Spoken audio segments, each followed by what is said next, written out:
Alldus podcast is brought to you by Alldus International, supplying your expert AI and digital transformation staffing needs across the US and Europe. Today, you are listening to our AI in Action series, where leading minds in AI from across the world share their story, success, and advice. AI in Action cuts through the hype and explores the true impact of artificial intelligence in our world today.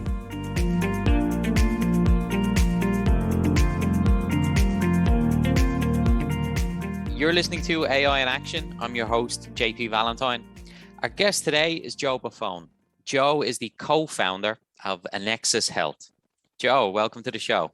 Thanks for having me, JP. I've been excited about this one. Thank you for coming on. So, Joe, let's start with yourself. Tell us about your journey. Where did you first get started in technology?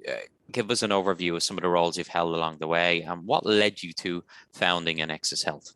So, JP, I'll have to go back before technology and really what got me interested in technology and what led me to this place with my co-founder, Brad Frazier. So I spent a significant amount of my professional career working for life science organizations. And I did a bunch of different things there. I had a bunch of different roles. Some of the most meaningful roles I had while working in life science were leading payer teams, leading reimbursement teams, leading our relationships with some of the large healthcare organizations and service companies in the space, working with patient advocacy groups and charitable foundations at a time when we could work more closely with them. And that experience really started to foundationally form my interests as it related to having a significant impact in the healthcare space. So growing up, so to speak, on the life sciences side, spending a significant amount of time in a complex disease state like cancer really got me thinking and stirring inside related to solutions that needed to be in the market, gaps that existed in the market. And so combined with a personal experience and history related to cancer, my mother was diagnosed at an early age with non-Hodgkin's lymphoma. My grandfather was diagnosed with colorectal cancer, and playing a significant role in their journey really informed a lot of what I wanted to do later in life, combined with those experiences on the pharma side. So after spending a number of years, more than I want to admit to, I stepped out of the corporate environment and started working with a group of diverse individuals as a principal in an organization. And we really were building the organization to solve for issues associated with cancer patients' access to care and the walls that inherently existed in the marketplace to prevent folks from getting the care that they deserved. So during that time, we were working on data products to really allow life science and provider organizations the ability to understand what was going on, right, around reimbursement. So if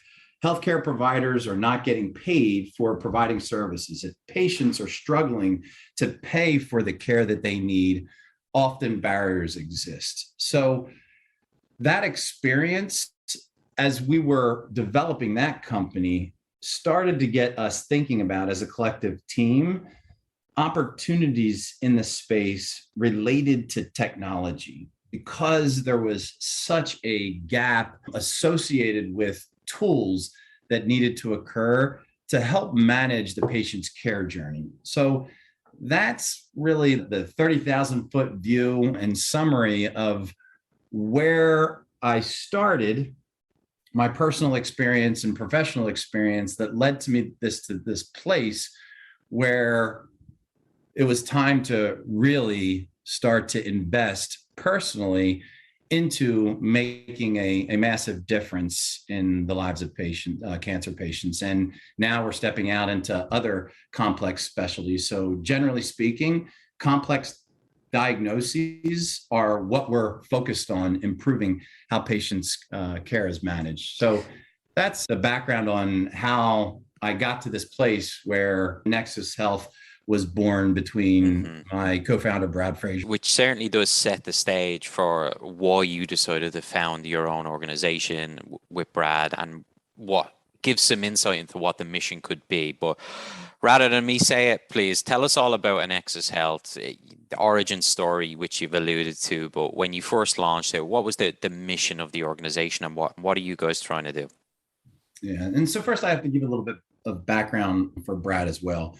So he spent a significant amount of time doing different things in life science as well. He spent a lot of time on the technology side, on the EHR side as well. So getting a deep understanding of some things that were offered and available from a medical technology perspective, and then getting deep insights into what wasn't available.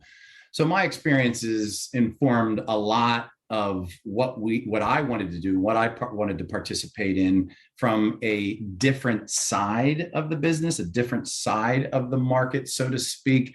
So Brad and I collectively came together and really identified the fact that there aren't good tools. There isn't a technology platform, there wasn't, before Annexus Health launched AssistPoint to really organize and have a comprehensive centralized place to manage administrative logistics associated with the patient's care journey. So that massive miss, that gap, watching provider organizations, because one of the things that Brad and I do have is significant networks in the space at the provider level, at the life science level, at the technology level. And I think that's an important part of really our success story to this point in time, trusted networks. But those trusted networks informed us and clearly demonstrated to us and for us that the way things were being managed, specifically in the area where we started around access services. So access services defined as financial assistance, so copay assistance, charitable foundation assistance, insurance premium assistance, those things are not managed effectively. Believe it or not, JP, you've got folks that aren't using anything and just the top of their head, I'm going to talk to a patient about it. We're going to try to help them find something, to maybe using Post-it notes to remind them, to maybe using free text notes and the rev cycle systems, the EHR systems, Excel spreadsheets. You get the idea, right? There aren't good centralized tools for provider organizations to manage this really important part of the patient's care journey. So that's where it all began. And actually back in 2014, when I was still at my prior organization that I was a principal in, we began to build the technology components of ultimately where the AssistPoint has led us in our technology today. So what we're doing from a company perspective is providing technology tools. And now we launched in the beginning of 2021 a services offering to help provider organizations manage comprehensively, from finding what's available related to financial assistance, to making sure that fulfillment occurs, to making sure that the patient has the opportunity to use these outside funding sources to help pay for their care. And that's really important to the provider as well, because there's a financial toxicity to the provider when the patient can't afford their care as well.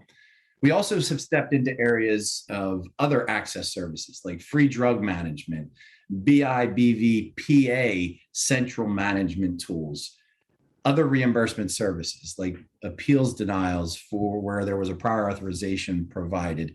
And some of that is managed with our services organization. But as an organization, what we do is we are a technology company, but we have a tech-enabled services division called Edparo that sometimes is doing components manually and using our technology to, number one, make sure that we're managing everything comprehensively for these provider organizations on behalf of their patients, and then also teaching our technologists to build out the most effective technology to take over the complete cycle of the problem. And we define the cycle as everything from finding what's available at that moment in time, specific to the patient's needs, all the way through to making sure any service that's available is fully fulfilled. So as an organization, we're providing these tools and services where they didn't exist. Now, our mission is to be the fourth enterprise platform at provider organizations. So we're a SaaS to provider organizations, and we are sitting alongside with our technology, the EHR, the revenue cycle management system, the pharmacy dispensing software. And as I mentioned, this platform is geared towards the administrative logistics of the patient's journey. I told you that right now we're working on access services and this comprehensive destination to manage completely what's available in the market to help patients get the therapy they deserve. But we're also building right now actively tools in our technology to create comprehensive therapeutic diagnostic testing work lists to make sure every component, administratively speaking, of that patient's journey on the therapy, the test, the diagnostic that is intended to be utilized for them is managed effectively and thoroughly. So some of the things that we're stepping into are the remote nature of managing patients on oral therapeutics. Really hard in oncology to manage this patient who has a very complex, sophisticated disease state. A lot of times the toxicities that come along with these oral therapeutics need to be managed, need to be seeing the patient on a regular basis. That doesn't happen as much with the orals. So we're creating tools to help manage that patient's journey more comprehensively. We're building tools to help manage the patients that are put on cell and gene therapies where there are very cumbersome administrative logistics that come along with, especially in the areas where there's personalized immunotherapy. So basically a therapeutic being built specifically for that patient. So ultimately, our mission to be that fourth enterprise platform that sits at the provider organization to help manage the administrative logistics so that that patient that is being treated by that provider gets the best care and the best care experience. You are listening to the Alldus podcast. When you're looking to scale your team, or if you are interested in showcasing your company in a future episode, reach out today. Or if you're in the market for a new role, visit our website to view open positions, www.alldus.com. I want to now spend some time talking about the technology that's behind the scenes driving all of this. You've gone about building an amazing SaaS product and continuously looking at new iterations and as to how it can integrate as a core product. Behind all of that, there's a lot of data science, there's a lot of analytics, there's a lot of engineering. Can you give us some insight into what the current makeup of the tech team looks like and how you've gone about building such a fast-growing organization with an amazing culture? And I know a lot of organizations say that, but I firsthand from having many conversations with you and your team that there's a genuine love and passion for what you're doing at Annexus, which does stand out. So I want to, for the audience listening here, this is AI in action, and we want to talk about all things data. So if you can give us some insight into what it's like to be part of the group, that would be really helpful. Yeah. So first, I have to say it was a really heavy lift building our organization to this point in time and making sure we were building it the right way. So I think that we can first hit on the areas that we're actively bringing team members on. We have a product area. So we're hiring actively product managers. We have UX, we have data engineers, we have data scientist group, we have client services, we have our support teams. We have to support our customers and the users, and the work that we do with life science dictates a whole host of individuals to support that. The work we're doing with providers creates a need and a demand that's growing very rapidly because our provider network is growing very rapidly. So whether it be account management, sales, I know that's not specifically, JP, what you're asking, but all facets of this organization, we've invested a lot of time and effort into making sure that we're building out the infrastructure to support our vision and mission. And because we are a tech company, that's where most of our hiring has occurred. And I can tell you, I think central to what we're doing is identifying people that have a passion for making a difference in this world or changing this world. I say over and over again to our folks that we are generationally disrupting this space through the technology we provide, through the services we provide, that is ultimately changing the game, teaching our technology. What we are here to do is positively impact patients' lives. And I think one of the main things that we do is identify with the individuals that we're potentially going to be bringing into our team. Do they have a passion to make a difference? Do they have a passion to be with a team that is here to collaborate and work side by side collectively for this common mission and goal? And I think that's an important part of what we're doing. I'm so excited about this opportunity to build an organization around like-minded people that are really here to make a difference professionally.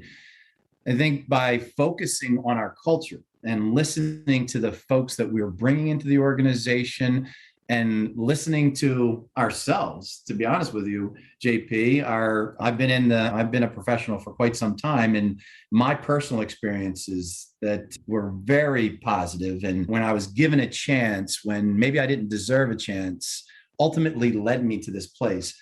But I can tell you some of the things that didn't go so well, or that I didn't believe was the most positive or favorable for my development, for my personal contribution to a common good, also has been core to what we're looking to develop here. So people, first and foremost, in creating an environment where people can get professional satisfaction. I personally, where I'm grounded, ultimate satisfaction isn't going to come from your job, but what you do professionally, you can enjoy, you can feel that you're there for a purpose. And that's what I think we provide.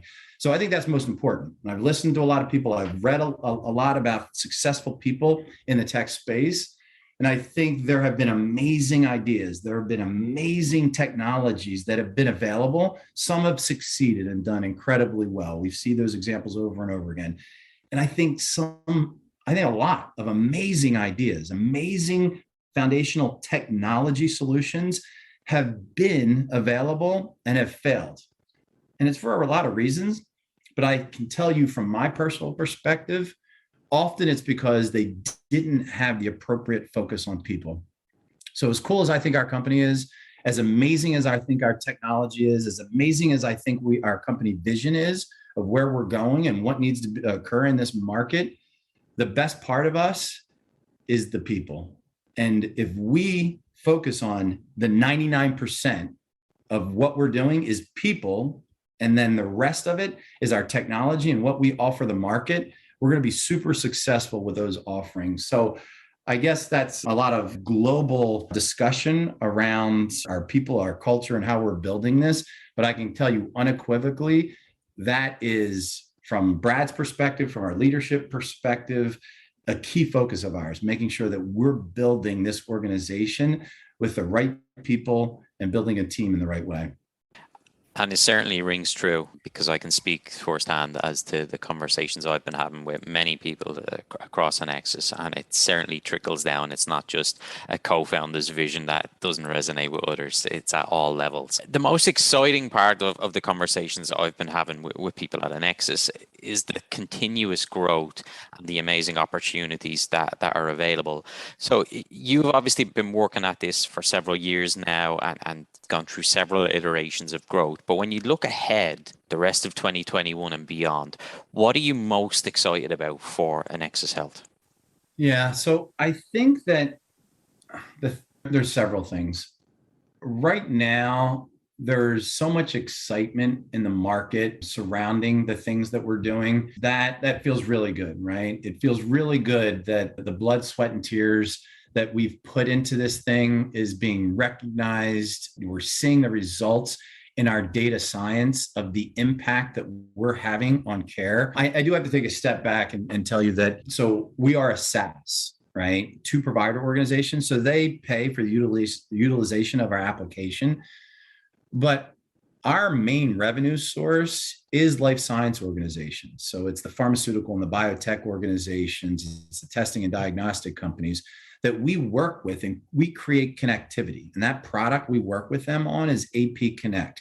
So ultimately, we're digitally connecting to their programs. So their access services, their copay programs, their hubs, the other hub services. And we're creating a user experience that is compressed, it's simple, it's automated. So you're pushing buttons, forms are being pre-populated, sent across the wire via APIs, status is coming back immediately, real time. The drawdown of, let's say, a copay award is happening in real time. There's less manual posting.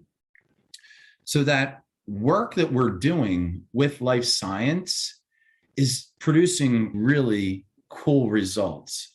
So spending a lot of time on the access side of the equation from a pharma perspective, I believed at my core that these services of copay, free drug, reimbursement services made an impact on care, made an impact on positively influencing patients getting the therapy that is intended by the physician that they're trusting. A lot of times care doesn't happen, as I stated early on, because of some of these financial and administrative burdens.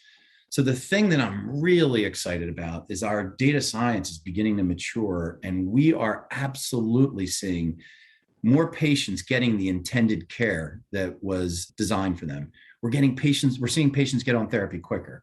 We're seeing patients maintained or getting more therapy in a window of time that ultimately, if you believe in our healthcare industry, if you believe in our physicians that are caring for these patients, that is and will. And I'm so excited, and I feel so blessed to be part of this journey, to watch this data science mature and for us to see the positive influence on outcomes, to see that we are truly impacting that patient with a cancer diagnosis and impacting survival, impacting disease-free survival, impacting their lifestyle. That is what is most exciting to me, and what we're seeing is the results and the data science coming from that.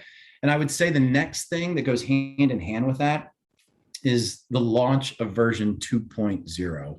And that's coming in the first half of next year, where it will give us the ability in earnest to step outside of some of the things that we're currently managing around access services, copay assistance, and other, into those areas where I stated the remote nature of patients that are on oral therapeutics, the cell and gene space, creating this work list environment and tasking environment that really will provide that administrative platform, that enterprise platform for providers. We are on the verge of launching version 2.0.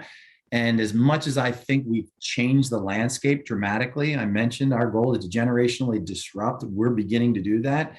I think next year is a moment in time where we can point to and we can say that is when we started to see the data and the data science proving that out.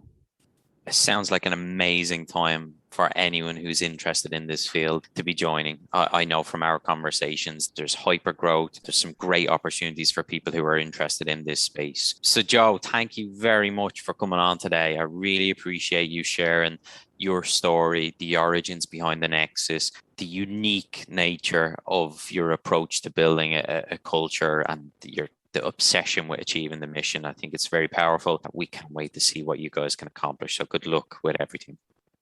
JP, thanks so much for having me. And we really look forward to working with you in more detail, not just on this podcast, but other areas we're working together as well. Really appreciate the relationship.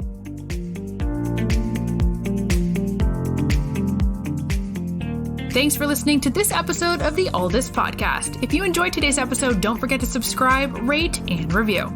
We are available on Apple Podcasts, Spotify, and any Android podcast of choice.